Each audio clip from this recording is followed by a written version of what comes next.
Hello, I'm Sally Yurkovich, Director of Educational Exchange and Special Projects at the American Scandinavian Foundation. I'm pleased to welcome you to our virtual discussion today. We're celebrating the recent publication of the Duodji Reader, a volume that presents essays written over the past 60 years that are translated into English for the very first time. Duodji is the artistic form of the indigenous people of the European Arctic, the Sámi, and refers not just to the finished objects, but also to the whole process of creation, from the idea initially to the final product. The publication project is a collaboration between the Sámi University of Applied Sciences and Norwegian Crafts, and we're pleased to have with us today some of the people who were key to the project's success. Harald Gaski, moderator of today's discussion, is professor in Sámi literature at the Sámi University and of Sámi culture and literature at the Arctic University of Norway. He is a co-editor of the Duodji Reader, which takes its place as one of his many publications on Sámi culture. Professor Gaski is widely recognized for establishing Sámi literature as an academic field and has been recognized internationally for his important research and writing. Gunvor Guttorm is Professor Gaski's co-editor of the Duodji Reader. She is professor of Duodji at the Sámi University, where she teaches both undergraduate and graduate courses.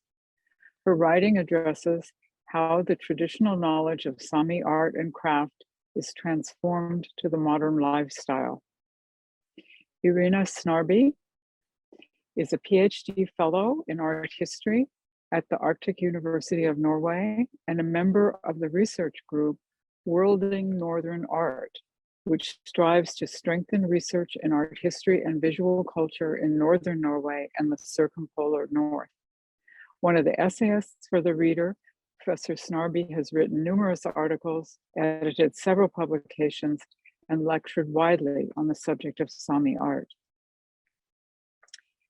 Tonje Kjellevold is the project manager of networks, collaborations, and partnerships at Norwegian Crafts in Oslo.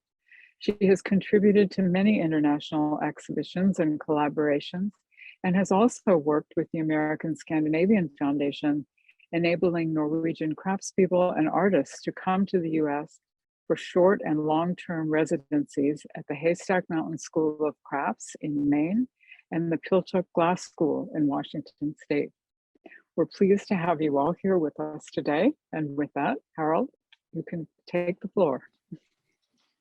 Kiitos Sally ja kiitos den introduktion av des mungiautan liipodus de samigilli rauka pari päivi min Amerikka kähtside ja kuldaledjide ja tehi na ja pari äkke min guavlu kuldaledjide.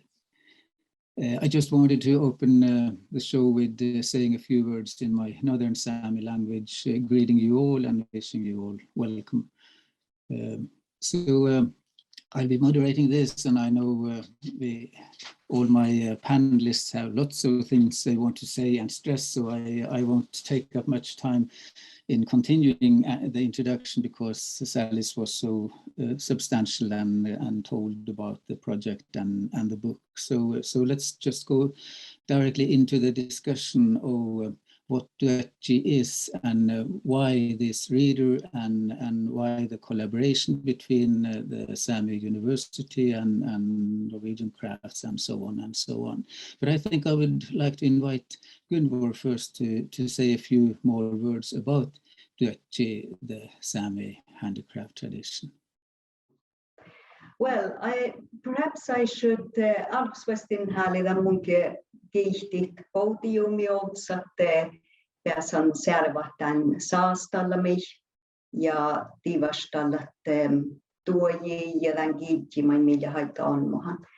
Thank you, and I also will thank you for being panelist to this session and presenting the Duodji Reader. I think that I will start with talking a little bit about why I started to be interested in Duodji myself. I have a keyword that is "biriget," to survive.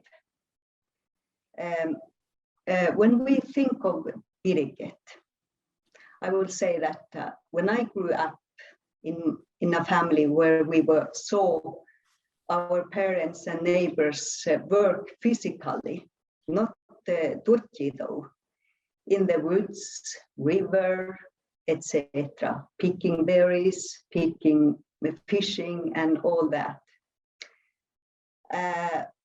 To use the environment for gathering of all kind of goods and be thankful for that. That was my childhood and also my youthhood.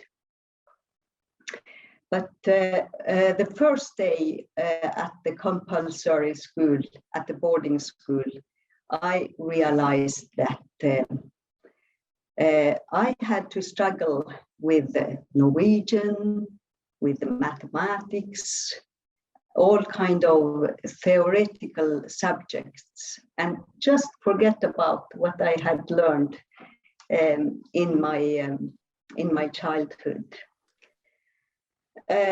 So at high school first, I again started to long to work with this part of my life, and also with my creative potentials.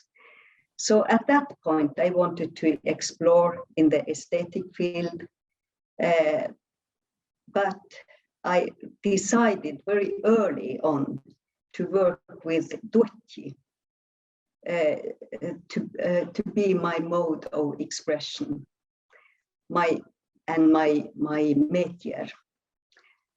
I knew that this was a risk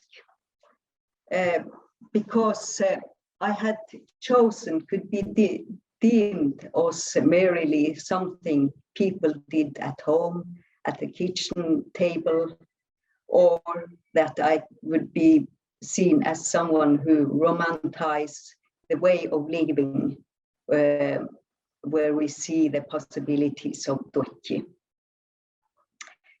So I was actually willing to take this risk because I thought that Duodji is part of our life. I felt I could express myself through Duodji.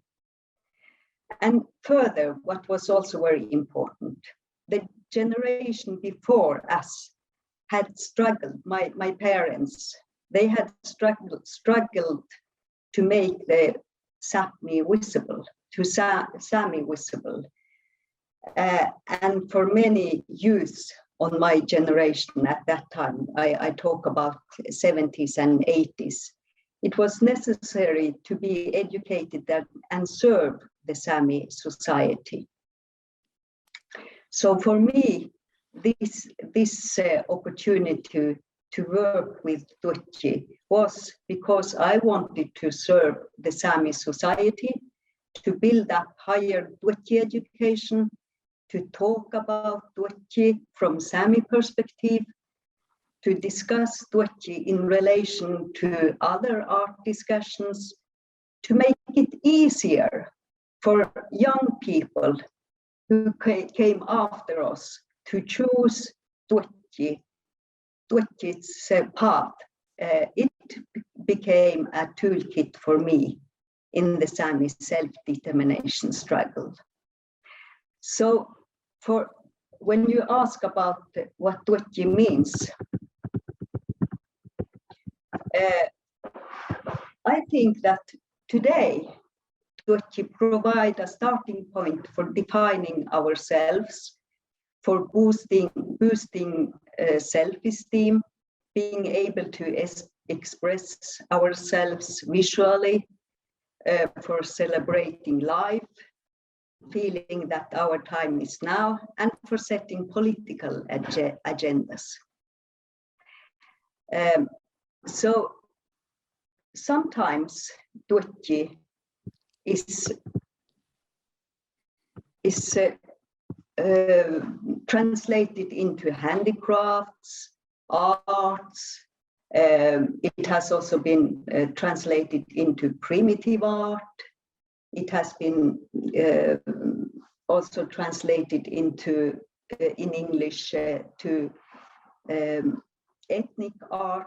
And why, when we have a concept that we want, in our perspective, to call Duodji? I think I can stop there. So if you want to ask more.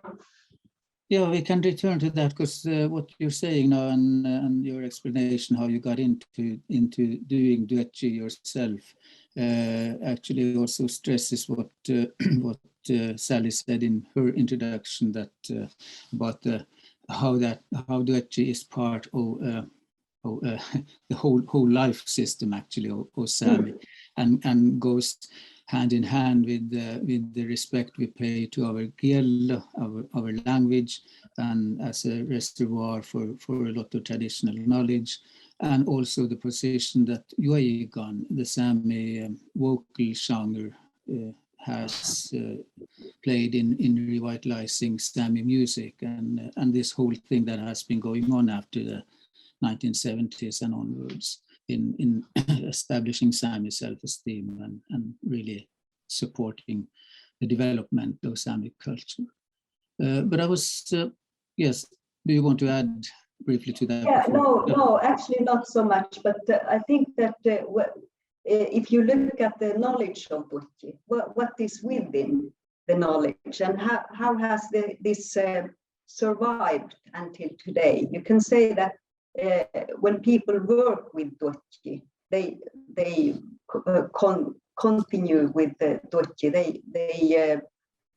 They convey it to next generation. But also, as you mentioned here, also Sámi language, because in the language you also have a lot of knowledge about ethics. You have a lot of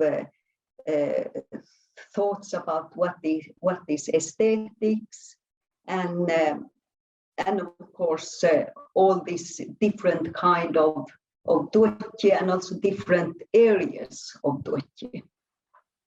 All that is also stored in our languages.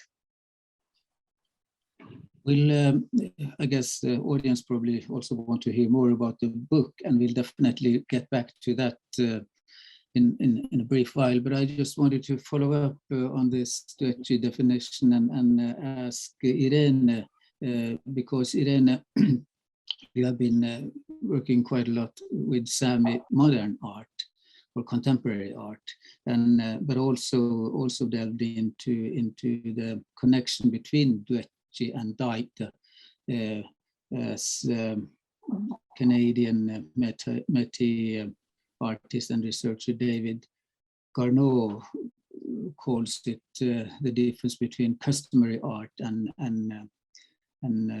contemporary Indigenous art. I don't know if this came out clear enough for you to follow up on, but do you want to say anything about the long lines from Duodji into Daita and contemporary art? Yes, and thank you, Harald, and thank you to Norwegian Crafts, and thank you for inviting me to contribute in the very, very nice book, Duodji Reader. I'm really proud to be a part of it. And thank you for having me in this panel. And I think that maybe I should also explain a little bit why I have been engaged in these questions. I come from a different background than Gunvor. I am born and raised in Tromsø, the city of Tromsø, and my mother is from a Sámi family, but they were Norwegianized. So I was responsible all myself to take back my Sámi heritage. And it has been a very interesting travel that I could not resist. And being able to study Sámi art, I think that I have found a gateway to so much knowledge that I am so humble and so proud to discover. And first, when I started to study Sámi art in the early 1990s, it was in Oslo. There actually was nothing that was called Sámi art. So I used a very long time at the university there to be able to write about Sámi art. And then we finally found out that Gunvor Guttorm was an artist that they couldn't refuse, did art. So I was able to write about him, but I couldn't, of course, not write about his Duodji experience, his Duodji part.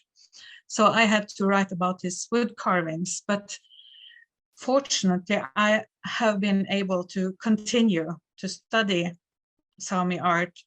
In the early 2000s, I was lucky enough to get a job as a curator at the Sámi Museum in Karasjok, the Sámi Duojárat at the art department. And it was difficult because it was quite another view of art in Karasjok than that it was in Oslo. In Oslo, I had to always be aware of this Western theory. I had to put the art of Gunvor Guttorm into a Western theory. And I thought it was so unsatisfying. I didn't felt I came anyway, but when I came to Karasjok and I saw this art collection, it was about 1,000 artworks then when I came there, and it was almost undiscovered. It was in a basement. Then I suddenly thought that this is something that has been hidden from us. What is this? And as I have been working with Sámi art, I found out that there really isn't anything that you could use. Sámi art it doesn't describe materials or time or place, or it only describes who is the artist, what identity does the artist have. So I had to take a choice, and I wanted to study what was particularly Sámi in the Sámi art. And of course, then I had to go into the Duodji. And I was lucky, Gunvor Guttorm was still alive when I started to study. So I have been having very good conversations about him. So I am very confident of many things that I have been able to write about, because he has told me of his search for his culture.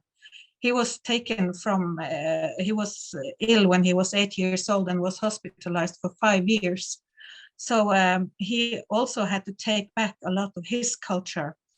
And there are so many things in Duodji that can be used as a guide also for us who has to take back the Sámi culture. So I think I might get a chance to speak more about this afterwards.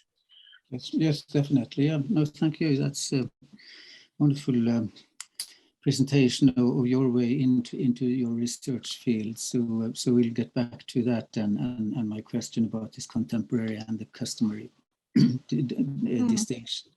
But I think we'll leave that for now, but then start to move slowly towards the book. This has been a very Sámi way of doing it, very indirectly and very digressive in a digressive way, but then slowly moving towards what we are going to speak more about, the book. And I thought then, Tonje, the reason for this book is actually Norwegian Crafts mainly, because you approached the Sámi Allaskuvla, the Sámi University of Applied Sciences, with this idea of creating a book. Well, why so?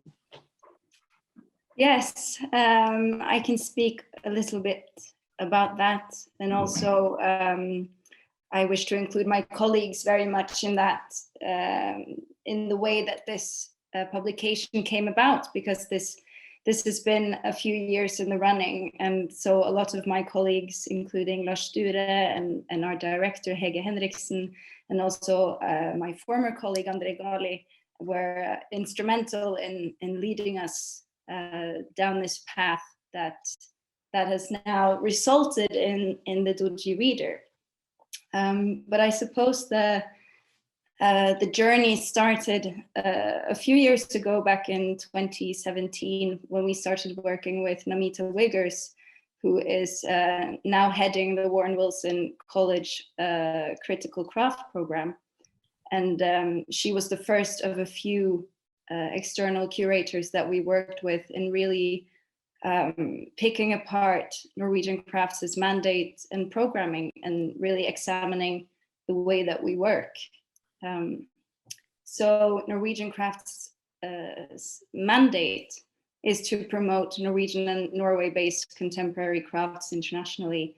But once we started working with Namita Wiggers, and later Sámi artist Duanango, and now with Zoe Black, we really started to look at the way that kind of language can exclude a lot of potential work, potential programming. And of course, looking at Sápmi, it doesn't make sense to think about it in this nation state context. And also looking at Duodji, it doesn't make sense to think about it within a Western frame of what contemporary crafts is. So once we started to learn more about Duodji and the Sámi art field through our collaboration with Duanango, then it really became about finding a way that we could work with Sámi Duojárat, with Sámi institutions, and looking at what kind of role Norwegian crafts might take in that space. And that led us to Sámi Allaskuvla, the Sámi University, and the discussion started about, what would it be like if we could work together. Okay, you were that brief. I can say more. Maybe, I don't know. I think it was important to Norwegian Crafts and also to me when I became involved with the project as the project manager, that also, while not being a Sámi person myself, that the work was led by Sámi experts, and yourself and Gunvor Guttorm, and also all the contributors that are Sámi, but also that we had a Sámi institution that was very eager and a very natural partner in this collaboration. Of course, the Sámi University was the first higher education program for Duodji, and it's a very key player in disseminating and teaching Duodji today. So it was, a lucky find in that we could agree on pursuing this book together. Exactly, because that's what I would have been asking you about if you hadn't gone in that direction yourself, about this book as a definitely Sámi product, in the sense that it is about Sámi Duojárat, which is then Sámi handicraft and crafts in every way, Sámi art as well. But also it was a point then to use Sámi production team for the book and a Sámi press as a publisher. So this is a all Sámi product in that sense. So it is a Sámi product of a Sámi Duojárat process also. Absolutely. I think I'm the odd one out in terms of being the Norwegian in the project, but I counted counted through all the participants in the project and all the different contributors and Duojárat and translators and proofreaders and so on, that there's more than 50 individuals involved, and also several institutions that have either lent pictures or given rights clearances for texts and so on, that are all Sámi. So it's a very thoroughly a Sámi product. We'll get back to the Norwegian Crafts part, and also I want to mention in that connection both Oka and Norla, and we'll get back to what those abbreviations mean. But then first back to Gunvor and to say a few more words about this selection of the essays in the book. Why are the people represented who are in the book? And then I'm not thinking about you and me, but the rest of the contributors. Yeah, first of all, I have to say that this is not the book of Duodji. By that I mean that, of course, it is not a canon that this book represents, but it represents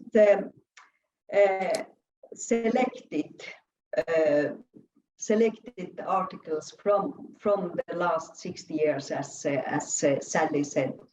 And we started very, very broadly when we started this project by asking people, asking scholars, asking Duojárat, asking other Sámi researchers, do you have some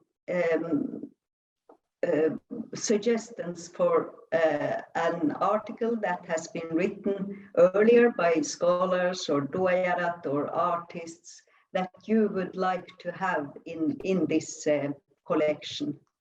And so I think that we wrote to perhaps 200 people to try to come up with some suggestions. So we have tried to be very democratic in many ways, to just to look what people want to read about. But then we also had some part that it was very important for us to find our Duojárat or researchers or Daitarat who had written from South Sámi area, from the Lule Sámi area, and we also tried to go to Finnish side to find some from Norwegian, from East Sámi, and we ended up with getting articles from Lule Sámi area. Actually, we have 2 articles from there. One is one of the oldest one. It is written by Lars Pirak, who was both a Duojar and a Daitar. And we really wanted to have his contribution to this book, because he represented Lule Sámi area, but he was also in 60s. He was one of 1960s, or now 1960. He was one of those who actually wrote a little bit about Duodji. In previous times, there were very many anthropologists, art people from outside who wrote about Sámi and represented Duodji also. So, and then Iver Joks, who was already mentioned by Irene, he is also one of those who wrote about Duodji very early as a Sámi person. And then we also tried to find people who has written about other different subjects. For instance, Maja Dunfjell, who comes from the southern part of Sápmi, who has made a huge PhD work about South Sámi Duodji, and we find a good solution with her PhD and made an article out of that. So we are so glad that we could have also an article on South Sámi, in South Sámi language. And then we also try to cover, like, what does it mean to be to have occupation as Duodji, and what does it mean to think of Duodji in where you discuss Duodji just as it is, as a product, where we also, because we think that it is important, because Duodji is both a product that people use, but it is also an expression of personal expression. So we have tried to cover up all of these possibilities. And also the interesting thing when I read the book now is that something that, for instance, Iver and what Lars Pirak wrote in 1960, I don't remember which year they wrote, it is still some of the arguments or some of their thoughts are still very updated today. So it is front, and they saw the future in a way. Yes, exactly, and that's because that was one of the points with the book, that we tried also to find the first Sámi voices who had written about Duodji and Sámi arts in general. So therefore, people like Marie Teigmo-Eira, also, who was the first head of the Sámi Museum in Karasjok, and a specialist on Duodji.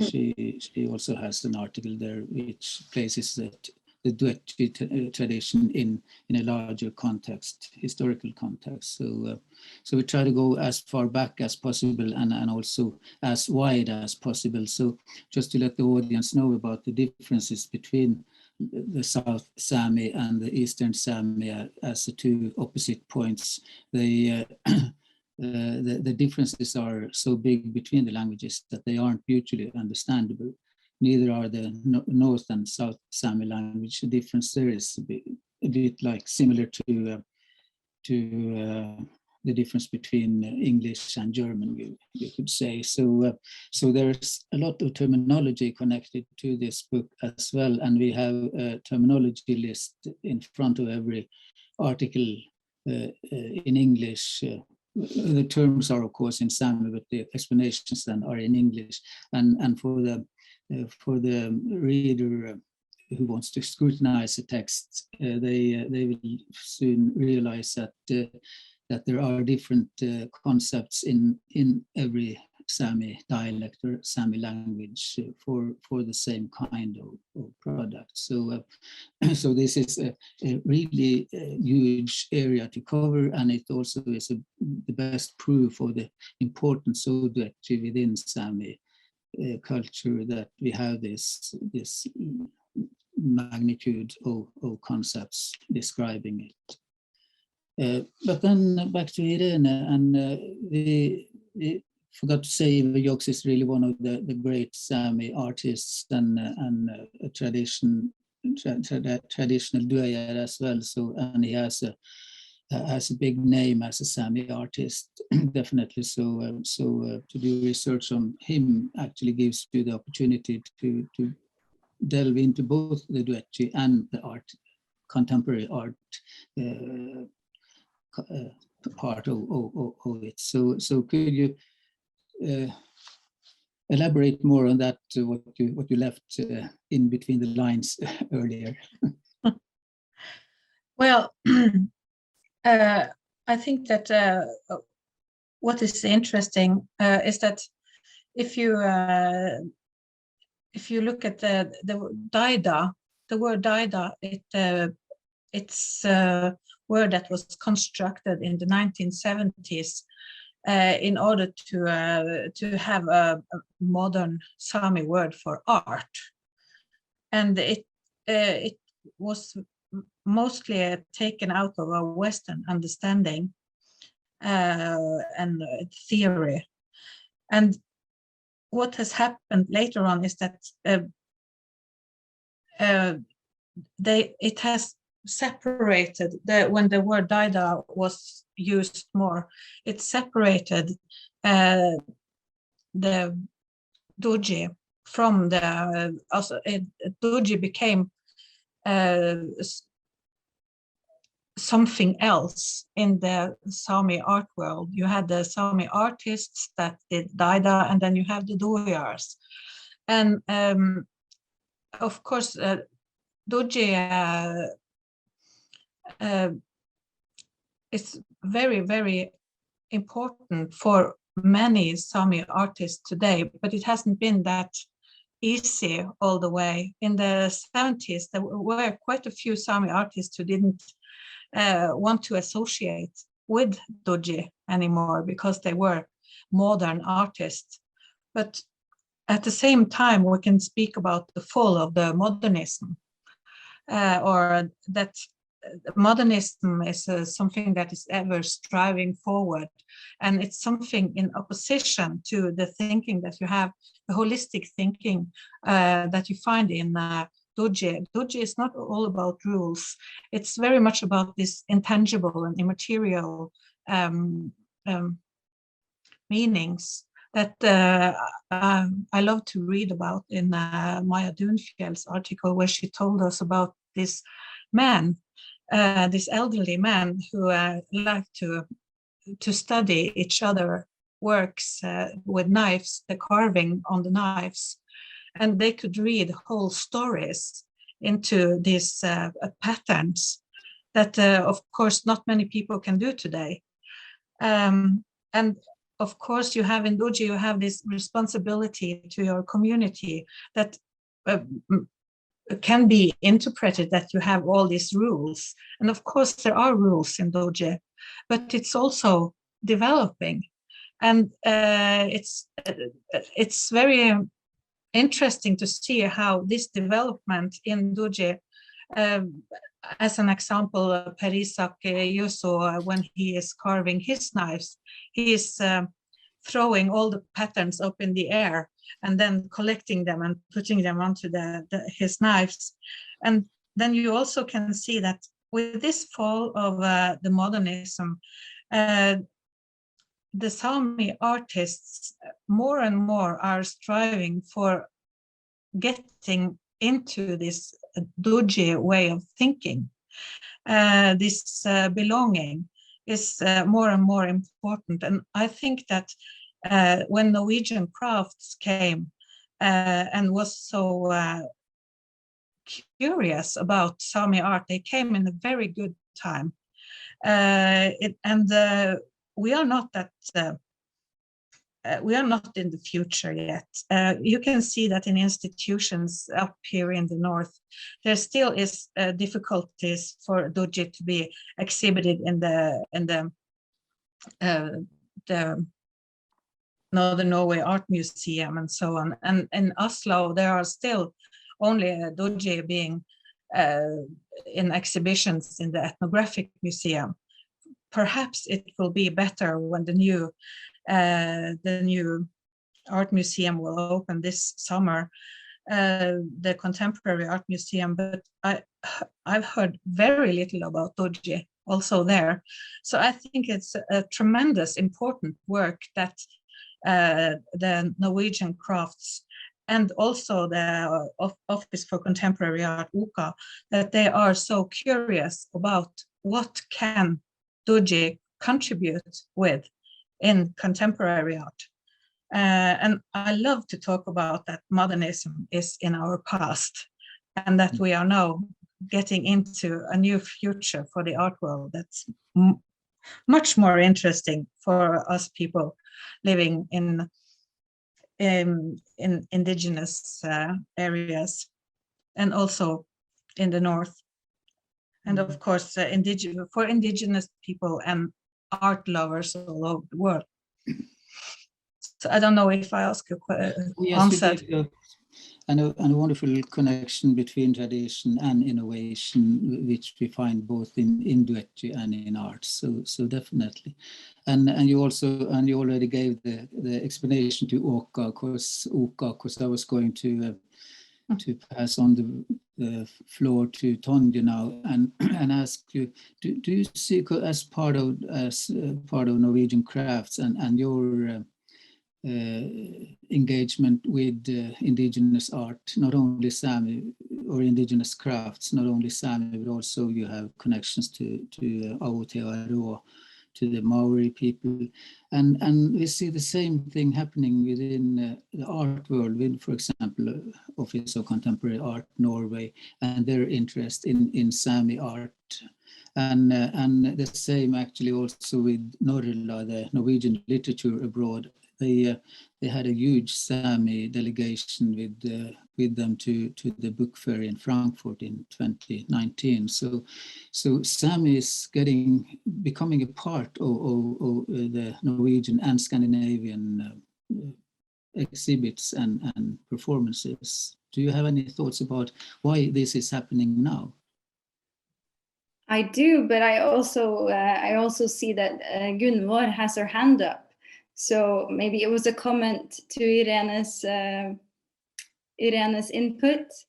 Gunvor, did you want to say something first? Yes, I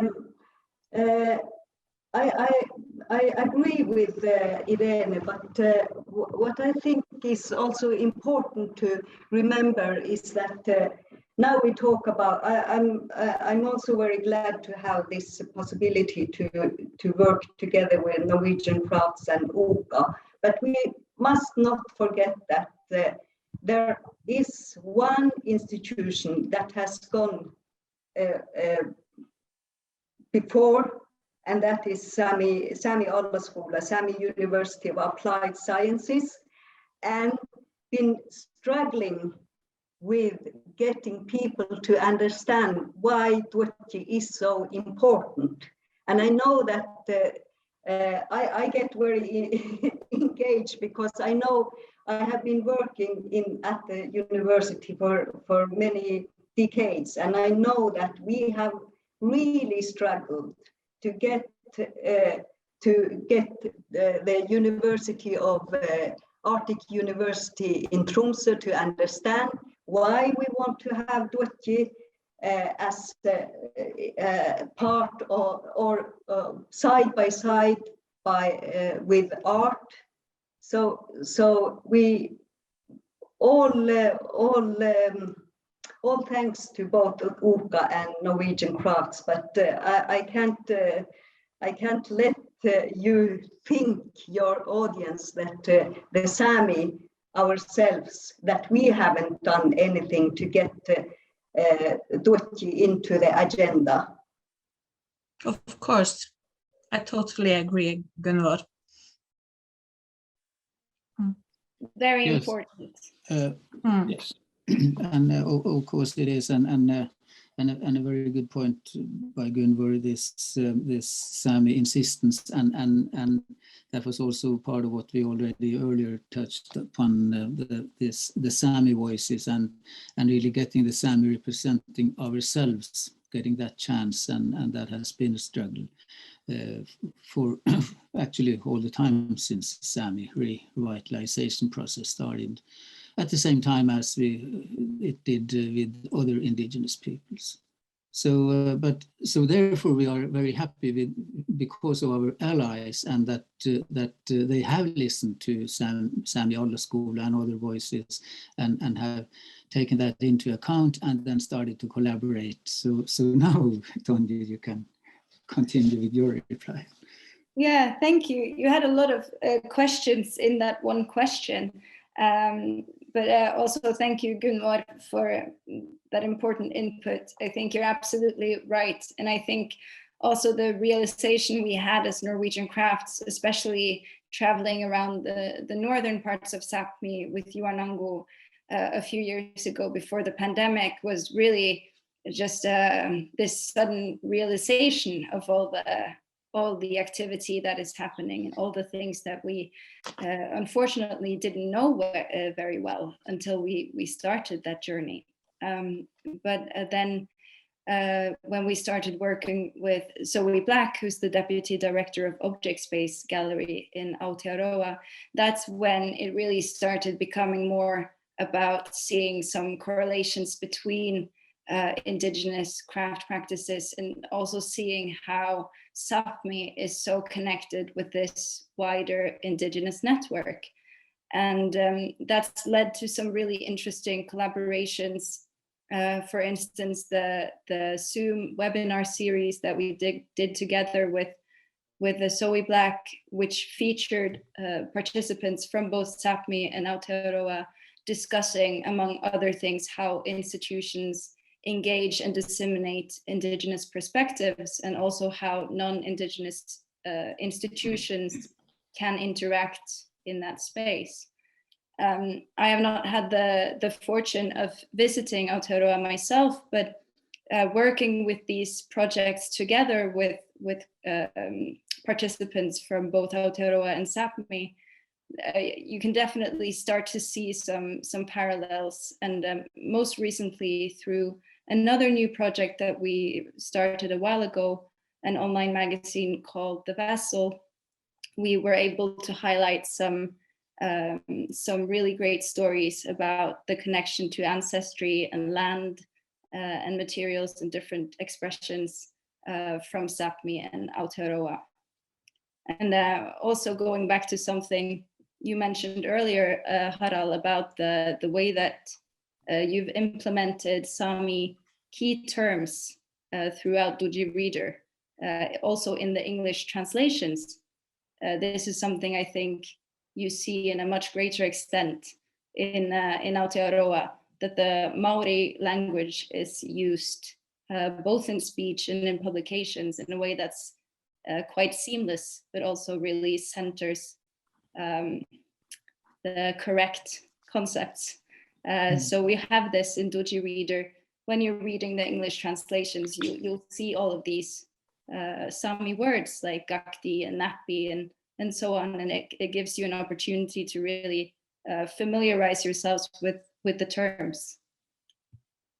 I don't know if that went some way in answering your question. Very good. It did. And I see from the chat that people are asking about images and that we should have shown some Duodji products, and that's probably correct. But on the other hand, then we would have had to speak more about those images and the products. So that would then be a bit different from what we have prepared for today, because today's session is more meant to be theoretical and explaining Duodji and seeing it in a wider context, both within Indigenous cultures and also this new situation that Indigenous art and handicraft is getting more and more attention internationally from non-Indigenous societies and communities. So we wanted to delve into that part this time, and then I'm sure there will be a follow-up later sometime where we can actually look at some images and speak more about them, and also give the context and put them in the right context. I think we would have needed more than this 1 hour to do both of these things today. But I see we have 10 more minutes to go, and I think from the judging from the chat, there obviously are questions and comments. So I think we'll open up for questions and comments now. So if people have already put questions there, maybe Sally or Kyle can read them up for us, and then we'll comment on them. Yes, we have one very specific question. Do Uti Peski's Sámi women's horn hats incorporate elements from the traditional as well as the modern sense of reflection and reordering? Now you don't have to raise your hand at all, Gunvor. This is for you. Thank you. Yes, I think that Outi Peski she has been working here like a researcher, trying to find out how this Latjokohpir looked like and what it meant in the time when it was used. And then she has,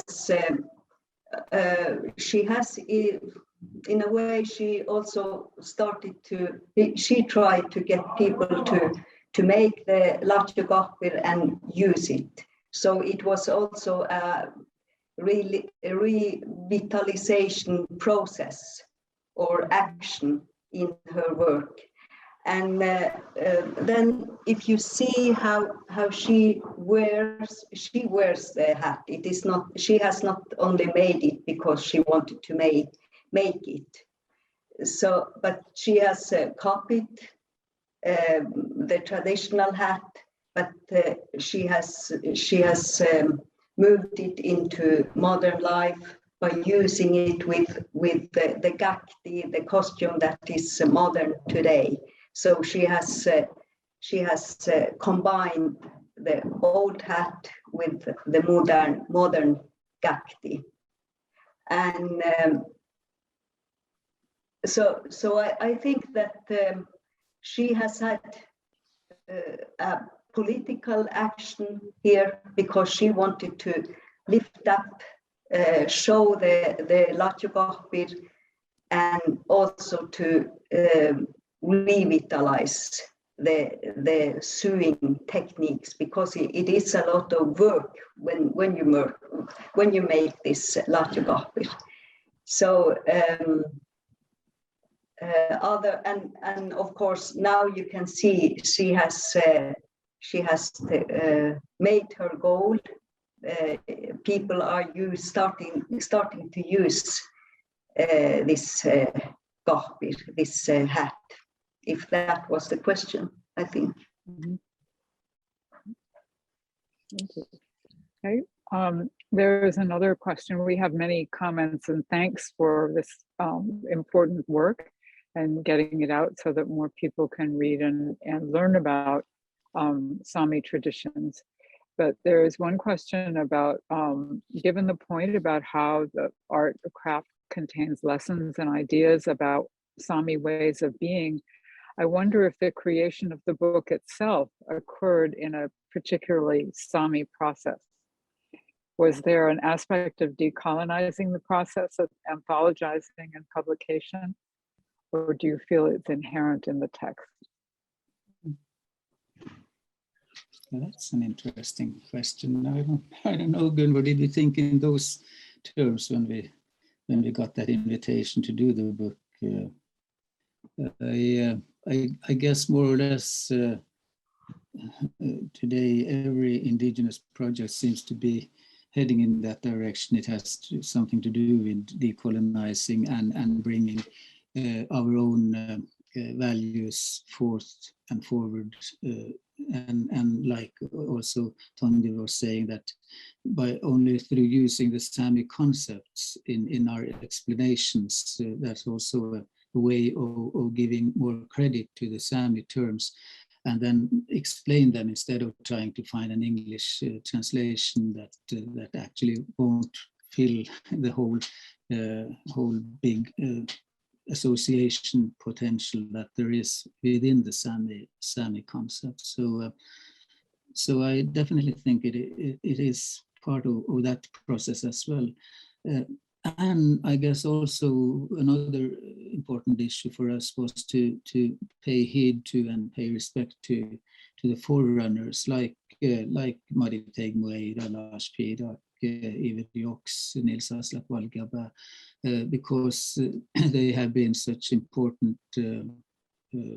voices and important persons in establishing Sámi art as to stand on its own feet and really represent values of its own right, not only because it is Sámi, but because it is interesting artwork. So having both the artists and the practical practitioners represented in this book, in addition to the scholars, is a way from our perspective to bring together several voices to create this book and give a wide introduction to Sámi thinking. So because, like Gunvor was saying, at the beginning that Duodji actually represents also a Sámi worldview in addition to what the Sámi language does, and also the Duojárat tradition. So yes, definitely, I think that has been in the back of our minds. I don't know, Irene, you are also an expert on this. If you feel when reading the book that we have gotten through with some of this, gotten across with some of these ideas. Yes, absolutely. And I think it's a very important book. And I think it's so good that more people can read these articles that, for one, some of them have been difficult to find, and they are really good. So it's like, and that they are translated now into English so that more people can get access to them is of utmost importance. So I think you have done a wonderful job, and I hope it doesn't stop here. I would love to have a Duodji Reader too. So, and I would also like to say that Tonje Kjellevold, she when she's working on her Lajugarpir, these old hats, horn hats, she's working together with an archaeologist, which was my colleague at Sámi Museum in Karasjok, Eva Kristina Halin. So it's a very good project where these two worlds are approaching each other, the archaeologist and the artist. So thank you. Yes, that's definitely a point to make about Sámi and indigenous art and research, that it actually very often goes hand in hand, much closer than we experience in Western scholarship. Maybe that also has something to do with the closeness between the whole holistic approach to the whole thing, and the closeness between viewing the world from both the artist point of view and the researcher's point of view from an indigenous perspective. I don't know whether there are any more questions. We have 1 more minute. Right, we have one more question. Is there any study of Duodji as practiced by Sámi in the diaspora as a reclamation of identity outside of Sámi and Scandinavia?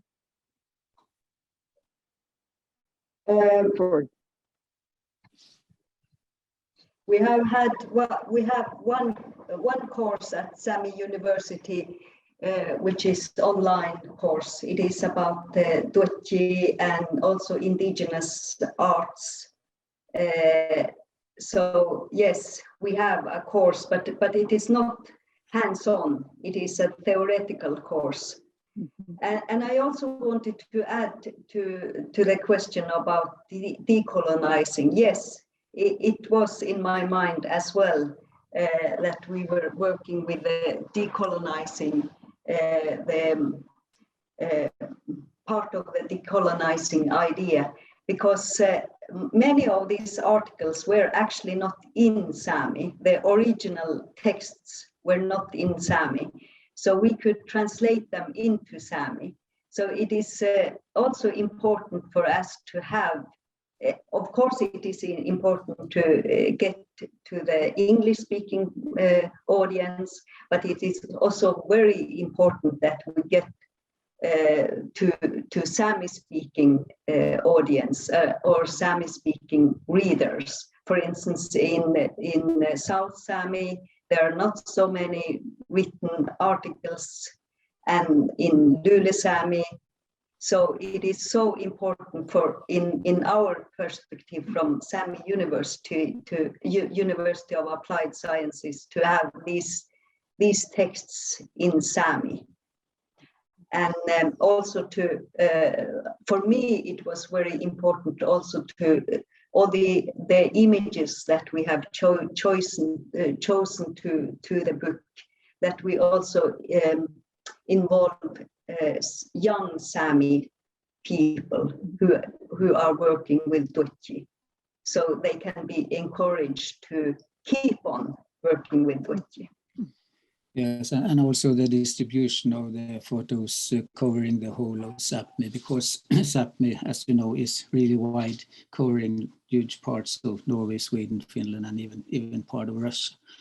I think we've come to the end of today's session. I thank you for the opportunity to moderate this. I think at least it has been a very interesting conversation. I hope the audience do so too. So thanks a lot for this chance for us to get to meet you like this. And thank you all for participating in this discussion today. It was really an interesting discussion, and one that that gathered lots of interest from the people listening to it. I would refer everyone to the chat for links to the websites where you can order the book, and hope that we'll be able to follow this up with another discussion about Duodji sometime in the near future. So thank you very much for your participation. And we all look forward to reading the book and coming back to talk some more. Thank you very much, Sally, and everyone. Thank you. Bye-bye. Thank you. Bye-bye.